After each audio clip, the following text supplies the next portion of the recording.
Bonjour, j'aimerais vous parler aujourd'hui de la posture du sauveur. Je suis Catherine Delarbre-Fay, j'accompagne les travailleurs de lumière à libérer leurs blessures d'âme afin de retrouver leur guidance intérieure et de prendre leur place et de l'assumer pleinement. Donc la posture du sauveur, je pense que vous en avez déjà entendu parler. On parle aussi du triangle dramatique, du triangle de Karpman. Et cette posture est un jeu de rôle qu'on joue avec une autre personne et il y a 3 rôles. Le sauveur, le persécuteur et la victime. Et souvent les travailleurs de lumière ont inconsciemment cette posture de sauveur en eux. J'ai besoin d'aider l'autre, j'ai besoin d'accompagner, j'ai besoin de sauver le monde, j'ai besoin d'aider.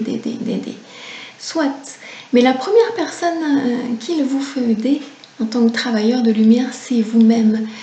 Donc il est important d'être vigilant par rapport à cette posture.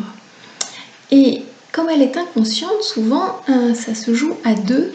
Et moi j'appelle souvent ça un jeu de mort, parce que quand on rentre dans ce jeu de triangle, eh bien il est important de pouvoir conscientiser pour pouvoir en sortir. Donc qu'est-ce que fait un sauveur? Il va attirer normalement une victime, quelqu'un qui a priori a besoin d'aide. Mais comme cette victime n'a pas conscience qu'elle a besoin d'être aidée, déjà qu'elle a un problème, à un moment donné, la victime, elle va changer de position, la troisième, et comme vous ne répondez pas à sa demande, elle va se mettre dans une position de persécuteur. Alors, je m'explique, je vais prendre un exemple assez simple. On imagine quelqu'un qui a une blessure physique, comme ça va être beaucoup plus simple, qui a mal, qui a une douleur physique et qui vient vous consulter pour vous dire « Ah, j'ai mal, j'ai besoin d'aide parce que j'ai mal ». Et qui vient consulter un médecin, par exemple, ce sera encore plus simple. N'importe quel. Donc là, on n'est plus dans la médecine de l'âme, mais dans la médecine physique.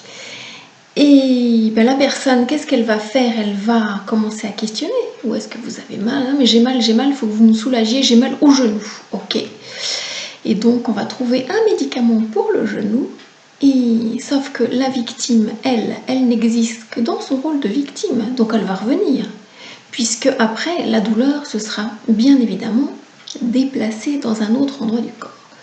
Et elle revient et elle va dire « Mais oui, mais votre médicament, il est efficace, mais sauf que là, j'ai mal à l'autre genou. Et le médicament pour le genou gauche n'a pas soigné le genou droit.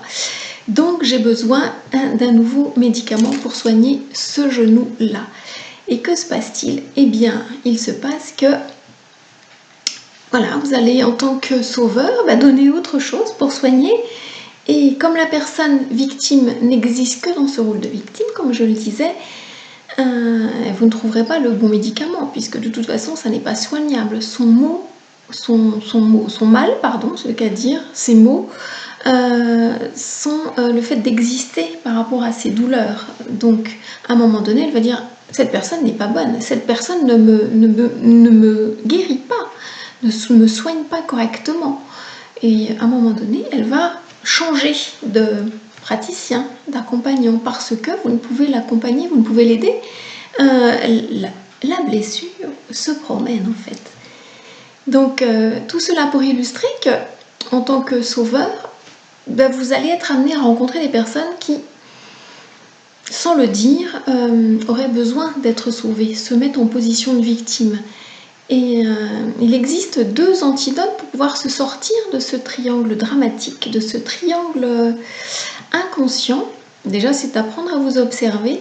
Et les 2 clés que j'aimerais vous partager, la première, c'est vous avez besoin que la personne en face, pour que vous puissiez l'aider, vous fasse une demande conscientisée. Une vraie demande conscientisée. Et ça se passe comment? C'est à vous à questionner, à poser des questions jusqu'à ce que la personne prenne conscience, qu'elle a un problème, 2, qu'il mérite d'être traité, soigné, et que 3, elle a en elle des solutions pour pouvoir le traiter. Donc ça, c'est important.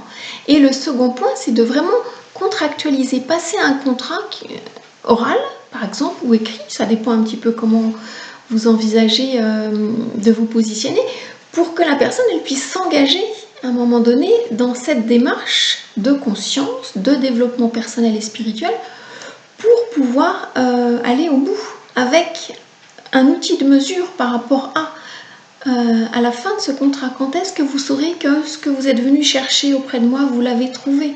Quand est-ce que ces blessures seront disparues, auront disparu en fait. Donc c'est ça qui est important. Donc la première chose, bien faire prendre conscience à la personne qu'il y a une demande, conscientiser, et la seconde, passer un contrat, vraiment nommer les choses avec justesse et les mesurer. Et ça vous permettra d'avoir une vraie posture de professionnel et de ne plus être dans le sauveur. Parce que quand on débute ou même quand on pratique, il est tellement facile d'y aller. Votre ego spirituel va vous emmener, mais moi je sais, forcément je sais, je peux l'aider. Peut-être qu'il n'y a que moi qui puisse l'aider. Comme je dis toujours, nous sommes 7 milliards d'individus sur cette terre. Chaque personne ne détient que 7 milliardième de la vérité, de la totalité de la vérité. Donc on détient en nous qu'une partie de cette vérité. À charge pour nous de permettre à la personne d'aller chercher sa propre vérité, sa propre guidance intérieure. Donc voilà ce que j'avais à vous partager sur cette posture du sauveur. Est-ce que vous avez déjà observé que c'est une posture que vous pouvez prendre parfois et que vous attirez aussi des victimes? Je vous invite à vous observer dans l'amour de qui vous êtes, avec bienveillance, pour regardez un petit peu à quel moment ça démarre et à quel moment vous êtes capable de sortir de cette posture. Je vous souhaite une belle journée et je vous dis à très bientôt. Ciao, ciao.